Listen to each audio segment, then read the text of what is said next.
Perkenalkan, nama saya Nur Hikmah, mahasiswi program khusus ulama UIN Antasari Banjarmasin. Assalamualaikum warahmatullahi wabarakatuh.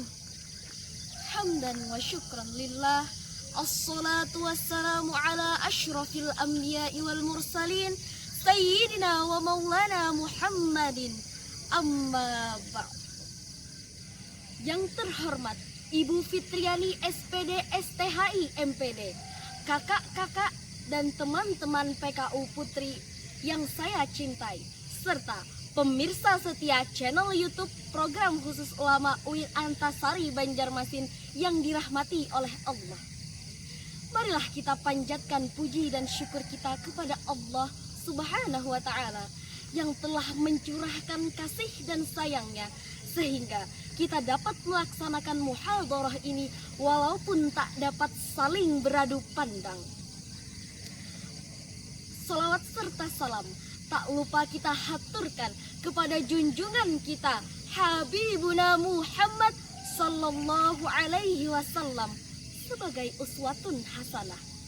Namun peradaban hidup di akhir zaman yang kita hadapi sekarang ini, krisis moral terjadi tidak hanya pada anak mudanya saja, bahkan pemimpinnya pun demikian.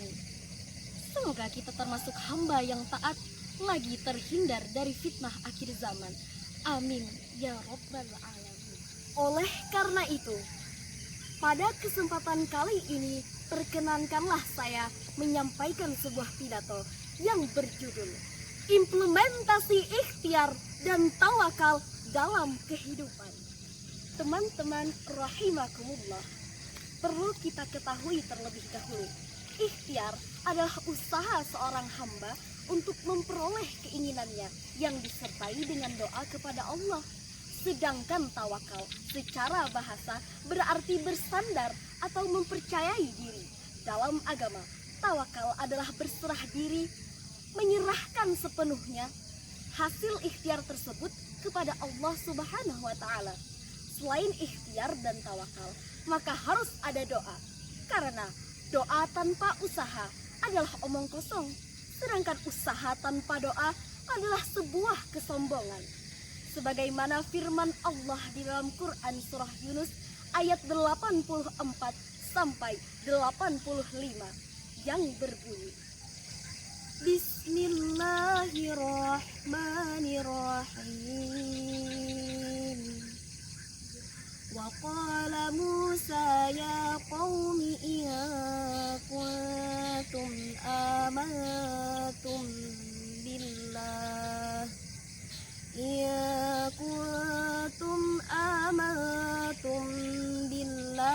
fa'alaihi tawakkalu in kuntum muslimin.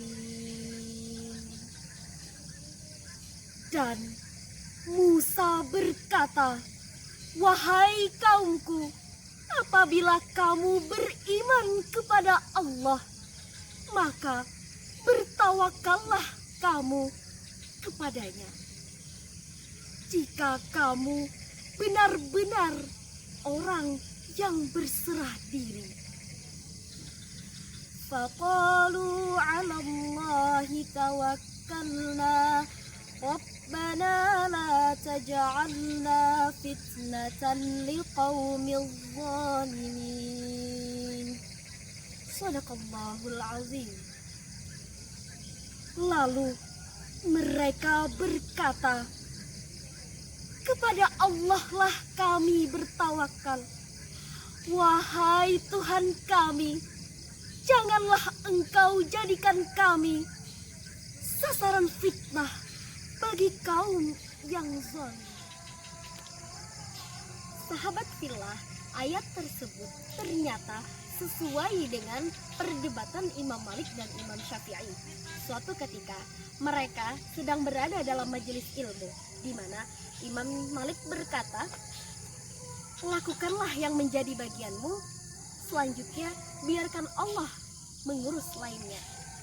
Mendengar perkataan gurunya tersebut, Imam Syafi'i berkata, wahai guru, Seandainya seekor burung tidak keluar dari sangkarnya, bagaimana mungkin ia akan mendapatkan rezeki? Sehingga keduanya bertahan pada pendapatnya masing-masing. Pada kesempatan yang lain, Imam Syafi'i sedang berjalan-jalan melewati orang yang sedang memanen anggur. Ia pun membantu tanpa diminta. Setelahnya, ia diberi imbalan berupa beberapa ikat anggur. Kemudian, Imam Syafi'i girang sekali. Ia berniat menemui Imam Malik, kemudian untuk membuktikan bahwa rezeki itu harus dicari. Sesampainya di pondok, Imam Malik yang sedang duduk santai di serambi pondok dihampiri oleh Imam Syafi'i. Imam Syafi'i berkata, "Seandainya aku tidak keluar pondok dan melakukan sesuatu, maka tidak akan pernah sampai anggur itu pada tanganku." Mendengar itu, Imam Malik tersenyum seraya mengambil anggur dan mencicipinya. Imam Malik berkata, "Seharian ini memang aku tidak keluar pondok dan hanya mengambil tugas sebagai guru."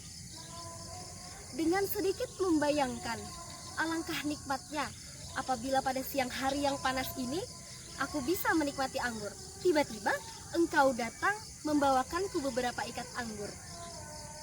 Bukankah ini bagian dari rezeki yang datang tanpa sebab? Cukup dengan tawakal kepada Allah dengan benar, niscaya Allah akan memberikan rezeki. Lakukan yang menjadi bagianmu, selanjutnya biarkan Allah yang mengurus lainnya. Terang Imam Malik yang kemudian membuat keduanya saling tertawa. Begitulah sejatinya perbedaan dalam suatu pandangan. Tidak perlu diperdebatkan mati-matian dan tidak perlu saling menyalahkan. Teman-teman tanah air rahimakumullah, dari kisah di atas, ikhtiar dan tawakal sangat erat kaitannya. Tidak jarang ketika kita berikhtiar, seringkali Allah berkehendak lain di detik-detik pengharapan hambanya. Jangan sampai kita berkecil hati, karena terkadang Allah mencintai kita dengan cara yang tak terduga, bahkan bukan keinginan kita. Nabi Nuh tidak tahu akan datang banjir ketika ia diperintah membuat kapal. Nabi Ibrahim tidak tahu akan ada domba ketika pisau nyaris memenggal buah hatinya. Nabi Musa tidak tahu laut akan terbelah ketika ia diperintah untuk memukulkan tongkatnya. Yang mereka tahu bahwa mereka harus patuh dengan perintah Allah tanpa berhenti berharap yang terbaik. Ternyata di balik ketidaktahuan kita, Allah menyiapkan kejutan karena Allah memberikan apa yang kita butuhkan, bukan apa yang kita inginkan. Dapat kita simpulkan bersama bahwa janganlah pantang menyerah. Hendaklah kita menggantungkan semua urusan kita kepada Allah dengan ikhtiar, tawakal, dan doa. Ingat, keberhasilan seseorang bukan dilihat dari berapa banyak ia berhasil, tapi dilihat dari berapa banyak ia bangkit dari kegagalannya. Sekian dari saya, mohon maaf apabila ada kekeliruan kata. Unzur maqala wala tanzur man qala. Wabillahi taufiq wal hidayah. Assalamu alaikum warahmatullahi wabarakatuh.